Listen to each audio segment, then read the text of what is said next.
Hi, welcome back to infinite creation. Nagercoil ஸ்டைலில் அவியல் எப்படி செய்கிறது வாங்க பார்க்கலாம். அவியல் அப்படிங்கிறது பலதரப்பட்ட காய்கறிகளோட கலவை தான். தேங்காய் பூவில் ஒரு மசால் செஞ்சு அதை இந்த காய்கறியோட மிக்ஸ் பண்ணி அவிச்சு, அதாவது அதை வேக வச்சு செய்கிற ஒரு ரெசிபி தான் அவியல்.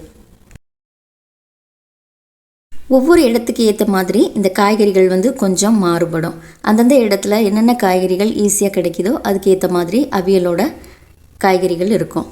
இப்போ நாகர்கோவில் சைடில் அவியல் மரக்கறி அப்படின்னு கேட்டிங்கன்னா கிட்டத்தட்ட ஒரு அவியல், சாம்பார் இது எல்லாமே வைக்கிறதுக்கு ஏற்ற மாதிரியான காய்கறிகள் கிடைக்கும். இதில் வெண்டைக்காய், கத்திரிக்காய் இது எல்லாத்தையும் கூட சேர்த்து கொடுப்பாங்க. ஸோ நான் இன்றைக்கி 7-8 காய்கறிகள் எடுத்திருக்கேன். முதல்ல மஞ்சள் பூசணி, அதுக்கப்புறமா முருங்கைக்காய். முருங்கைக்காய் ருசி அதிகம் கொடுக்கக்கூடிய ஒரு காய்கறி. இந்த முருங்கைக்காயை நான் முழுசாக போடாமல் 2ஆக நறுக்கி சேர்க்குறேன். அப்போ ஈஸியாக வெந்துடும். அதிக அளவில் நம்ம தண்ணி சேர்க்க வேண்டியது இருக்காது.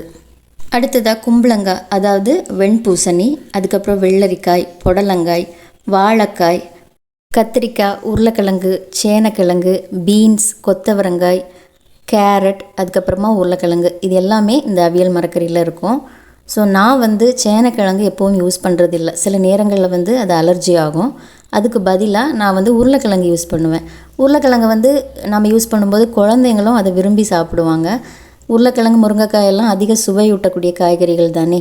ஸோ தாராளம் யூஸ் பண்ணலாம். அதே மாதிரி நாகர்கோவில் சைடில் பார்த்திங்கன்னா பீன்ஸுக்கு பதிலாக கொத்தவரங்காய் தான் இங்கே கொடுப்பாங்க. கூடுதலாக பீன்ஸும் இருக்கும். ஸோ பீன்ஸும் நாம் சேர்த்துக்கலாம். அதே மாதிரி கொத்தவரங்காயும் நாம் சேர்த்துக்கலாம்.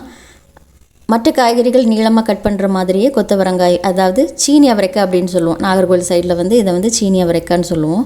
இதையும் நீளமாக கட் பண்ணி சேர்த்துடலாம். வெஜிடபிள் சாப்பாடு அப்படின்னாலே கண்டிப்பாக அவியல் இருக்கும். அதுவும் வாழை இலையில் வெஜிடபிள் சாப்பாடுனா அவியல் இல்லாமல் இருக்கவே இருக்காது. நாகர்கோவில் சைடில் வாரத்துக்கு 4 முறையாவது அவியல் தயார் செய்வோம்.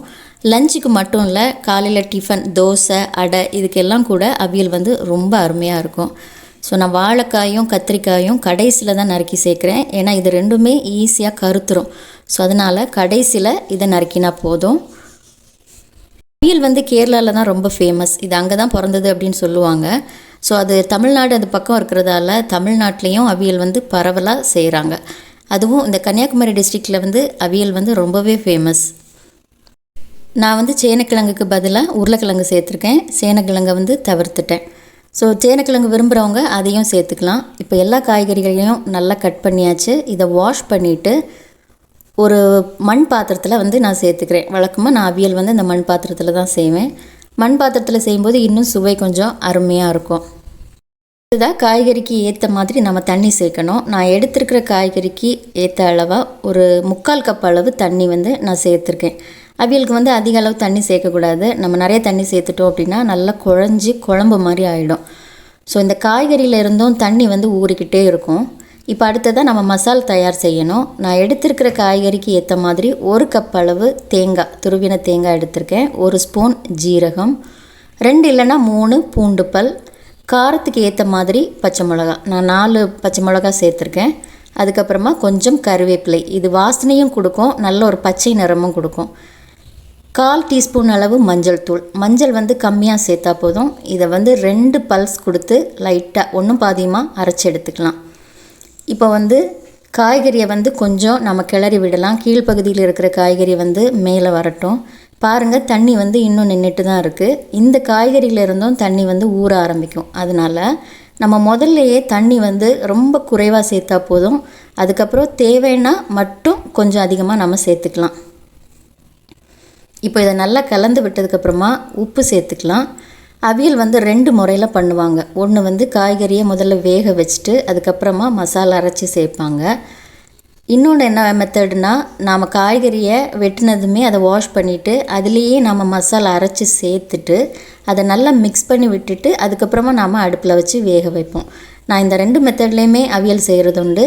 இன்றைக்கி காய்கறியை முதல்ல வேக வச்சுட்டு அதுக்கப்புறமா நான் மசாலா சேர்க்குறேன். இந்த மசாலா நல்லா கலந்து விட்டுட்டு மறுபடியும் வேக விடலாம். இதில் புளிப்பு சுவைக்கு மாங்காய் சேர்க்கலாம், புளி சேர்க்கலாம், தயிர் சேர்க்கலாம். மாங்காய் சீசன் இருந்ததுன்னா நீங்கள் மாங்காய் தாராளமாக சேர்த்துக்கலாம்.